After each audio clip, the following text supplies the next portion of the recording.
my God, guys, 2020. Oh, hold on, let me shut the door. I'm back. Don't panic. Guys, it is 2020. Are you pumped? Are you excited?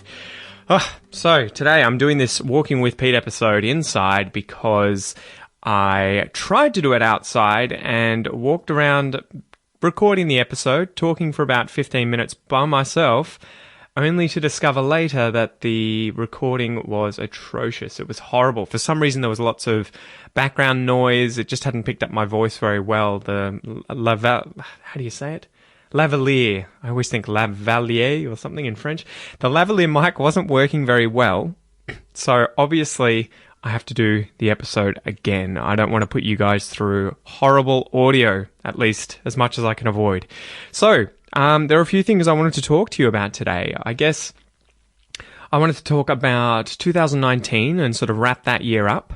I want to talk about how my Christmas and New Year's were, and I also obviously want to talk about 2020 and what is planned, what we have ahead. So, 2019, what a great year. So, I guess at the start of 2019, Kel and I had been married for about a month, maybe a month and a half.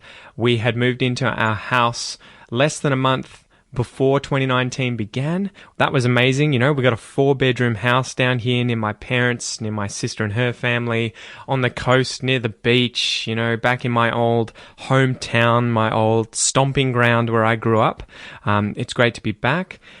But yeah, got the house. What else did we do after that? We pretty much just smashed out working on Aussie English all year round. And obviously for the first half of the year, Kel spent those 6 months getting bigger and bigger and bigger with Noah on the way. Come the middle of the year, obviously Noah was born. He popped out after some troublesome time at the hospital. That was an arduous 3 days there, definitely for Kel. A little bit less for me, seeing as I wasn't giving birth. But yeah, that was definitely a process. Far out. I tell you what, we thought we were going in there, we'd smash it out, we'd get it done really quick.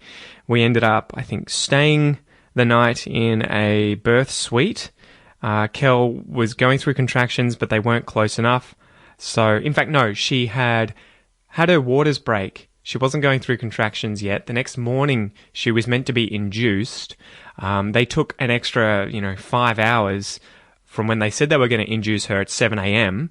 and arrived, I think, at like 1 p.m., so maybe 6 hours, and then finally induced her. Then we stayed all night until the early next morning, trying different things to get the birth progressing, and Noah was finally born on the morning of, I think it was a Sunday. So we came in on the Friday, stayed Saturday, and then it was late Saturday night or very, very early Sunday morning that he was finally born. And then she had to stay all of Sunday, and then we were out by Monday. And yeah, it's a very weird feeling when you just get to leave the hospital holding another human being, and you don't have to register with anyone. You don't have to ask permission. You don't need to tell the cops. You don't need to do it. Like, they just let you walk out, right? And you drive home. And I remember there was a funny point there where Kel was like, before giving birth, Kel was saying, maybe we can get the car seat after the birth. And I was like, Kel, how are we going to get Noah home? Because it just hadn't clicked to her, obviously, that we're going to have another person with us that we'll need to put in a safe seat in the car to drive home. So yeah, far out. The first few months of that were pretty full on. Definitely way more full on for Kel, as she was having to get up at ungodly hours every single night to feed Noah. So while probably the first 2 months were like that, it got better and better and better. So he was requiring a lot of breastfeeding during the night, and then it got sort of fewer and fewer feeds, and he would sleep longer and longer periods. He started getting into a routine. Breastfeeding was hard at first for Kel, but it got better. And then, yeah, I guess speeding all the way forward to where we are now. Noah's about to turn 7 months. He's a cheeky little guy, but he sleeps almost completely through the night. And today we have just gotten back from a suburb nearby, Warm Ponds, which is near Geelong. And we drove in there because they've got this huge warehouse for baby stuff, and we've bought a little playpen.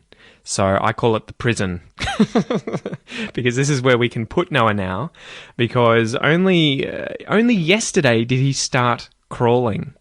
Now, sorry to talk all baby stuff, but obviously this was a big part of 2019.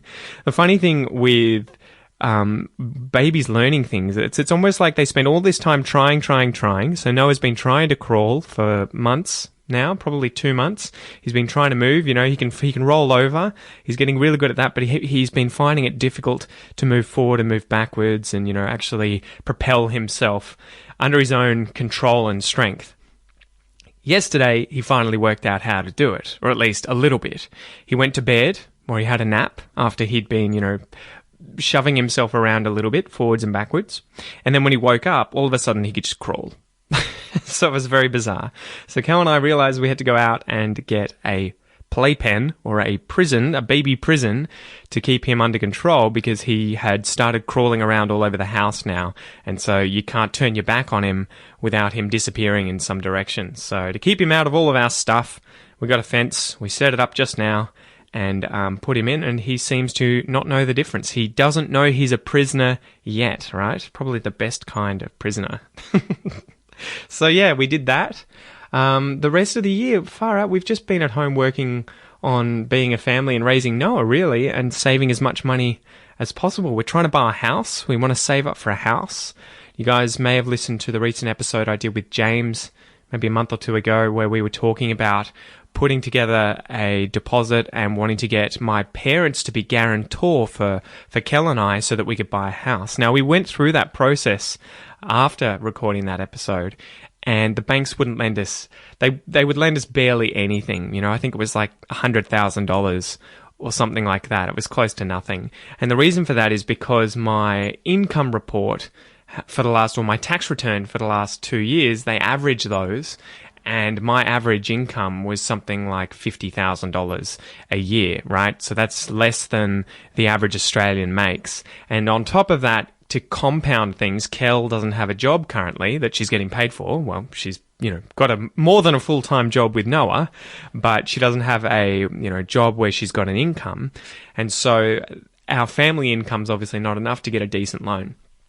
So long story short, in a nutshell, we're probably going to have to wait until the middle of this year to do the next tax return, and then hopefully the income will have increased enough that I'll be able to show the banks or show a mortgage broker or something that as a couple, we're earning enough money to now get a better loan and then buy a house. The only problem with this, getting trapped in the rental market, as I'm sure lots of you guys know already, is that you spend a lot of money on rent. And so it's been really difficult to save up money, right? We've been trying to cut expenses recently, not go out as much for restaurant meals or, going to the pub or going to cafes. We're doing that less and less and less. And we're trying to save as much money as possible to put together a deposit. And yeah, it's just very difficult when you have to pay rent and you've got expenses, you've got a baby, but, hopefully it'll all come together this year. Hopefully. We'll see what happens. The difficult part, though, is that house prices keep going up, at least in Ocean Grove where I am. So the average house here is probably $700,000, probably more. And so, yeah, it's very difficult to get together a 10 or 20% deposit, right? $70,000 or $140,000 and be able to get in to the housing market. So aside from that, moving on to Christmas. Christmas was good. I definitely, what would you say? I was very gluttonous, I think, during Christmas. I ate a lot of food. I drank a lot of drinks, both alcoholic and non-alcoholic. So we definitely indulged a little more than we should. Me more so than Kel, and definitely more so than Noah. He's still not really on any junk food at all. But yeah, it's been a big Christmas. Lots of different family gatherings, family parties, which has been interesting.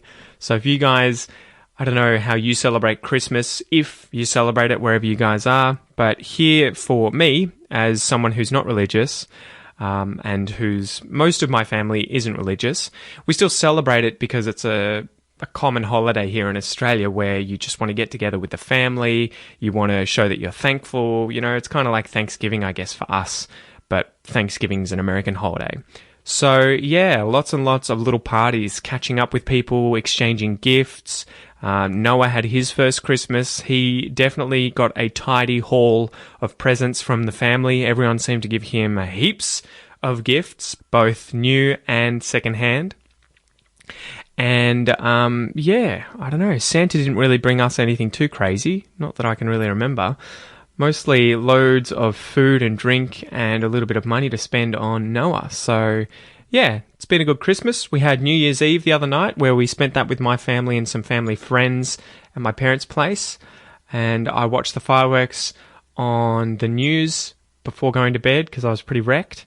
And it was interesting because a lot of the other fireworks around Australia in the East Coast at the moment, you guys will know there's loads of bushfires. And so a lot of the fireworks were actually cancelled, but the Sydney fireworks continued. So they didn't disappoint over 1 million people standing around Sydney Harbour waiting to watch the fireworks over the Sydney Harbour Bridge and Opera House and everything. Because that would have been a bit iffy, I think, if they had decided to cancel those fireworks. So yeah, we brought in the new year, and my biggest thing, I guess, is I tend to try and have some kind of New Year's resolution.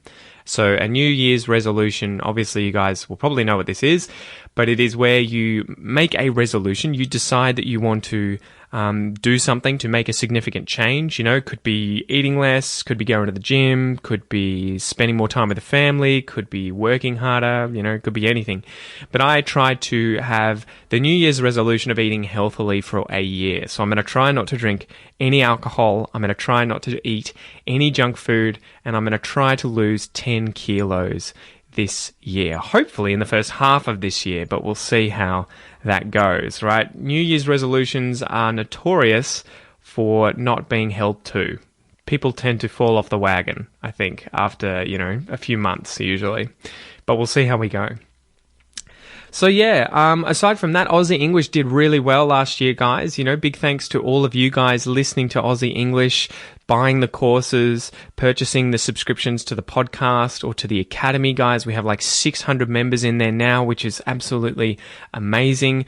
I've got bigger plans. I want to improve things. I want to make things more about Australia, you know, give you guys more culture, more history, more current affairs. On that note, on the current affairs note, as in with regards to current affairs, I've spoke to my dad yesterday about potentially co-hosting an episode once a week or once a fortnight on Aussie English where we can chat together about current affairs. So I'm going to try and do that this year. That'll be a good change, I think, where we can keep track of what's happening in the news, what's happening in Australia, and discuss that with you guys listening so that you guys can form opinions about these issues or events or things that are happening, and you can learn vocab about those things, and then you can also have the ability to discuss them with other Australians or with other friends. So hopefully that's going to be a lot of fun and goes forward.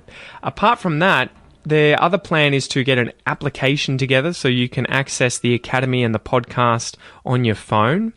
And what else? I want to release some more courses, and I just want to keep improving the podcast and make it better and better and better. So this is the part where I ask for your help, guys, where I ask for your feedback. If you have any suggestions for how I can improve the podcast and make it better help you, better educate you, better teach you about Australia, better teach you English, whatever it is, if you have any ideas for how you would like the podcast to change, what I should keep doing, what I should do more of, or what I should suddenly, you know, include to really help you even more, please send me an email at the Aussie English Podcast @gmail.com. Okay, you can email me there at any time, and I want your feedback. Aside from that, send me a comment on Facebook or wherever you see this podcast posted, or send me a message, even if it's on aussieenglish.com.au, or if it's on Facebook or Instagram or YouTube, wherever it is. Okay, so get in contact with me if you have any feedback for how I can improve Aussie English and help you improve your English and life in Australia in 2020.